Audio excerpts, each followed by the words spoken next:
Well, hope for humanity. And the book of Revelations promises renewal for all creation. Well, I want to say a prayer for you, and I have some scriptures, and I want to read, and I want to talk to you about the promise of renewal for all of God's creation, all of the creation. He's going to renew it. And as I do here, see the message of Revelations in chapter 21 and chapters 22, it's not about destruction but restoration. And then how God will make all things new. Hallelujah. I'm looking forward to that day. But you know what? I'm enjoying today. I enjoy the life that God has given me. Yeah, we have to contend with evil. And yeah, there's a lot of ugly out there. But there's also a lot of good.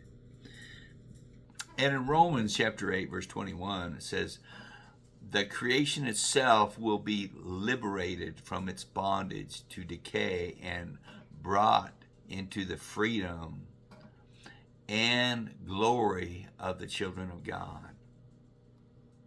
And then in Isaiah chapter 65, verse 17, it says, see, I will create new heavens and new earth. So he will one day create the new heavens, the new earth. And we're going to get to enjoy the new heavens and the new earth. And then going over here to 2 Peter chapter 3 verses 13, it says, in keeping with his promise, we are looking forward to a new heaven and a new earth with righteousness, where righteousness dwells. So God isn't just saving our souls. He's restoring everything that was broken. He's restoring broken hearts. He's restoring broken relationships. And he's restoring the world, our world, the world and where we live.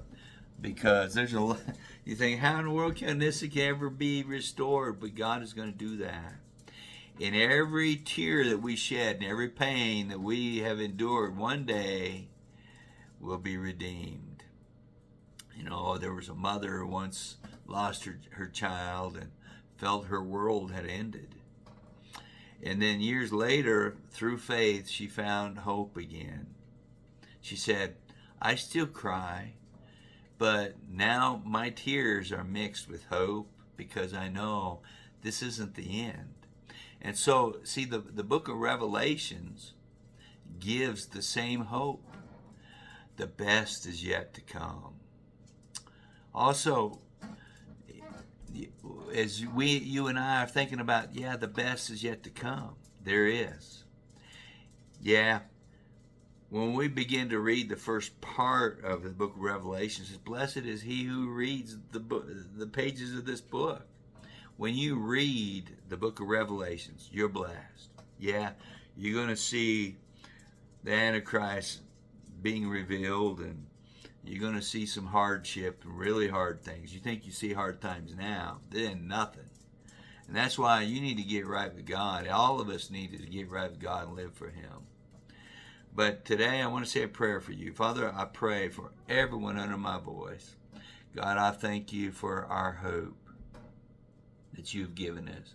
Father, I pray that wherever they're at in their life, God, that they would call upon you, because it's call upon the name of the Lord and he will save us. You will save us, Father.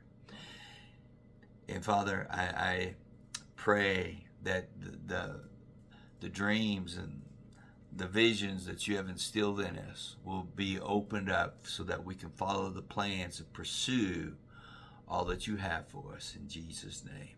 Amen. Also, if you have never made Jesus the Lord of your life, I encourage you to say this prayer with me. You can just say it real easy. Just say, Dear Heavenly Father, I believe in your Son Jesus, and I ask you now to forgive me of all of my sins and to wash me in the blood of Jesus. Help me to never go astray, but to follow you all of my days. Today, I make Jesus Christ the Lord of my life, and I choose to serve him all of my days. Amen. You said that prayer. We believe that your name is written in the Lamb's Book of Life, and God has taken you to places that you can't even imagine that are so good for you. God bless you, and make it a great day.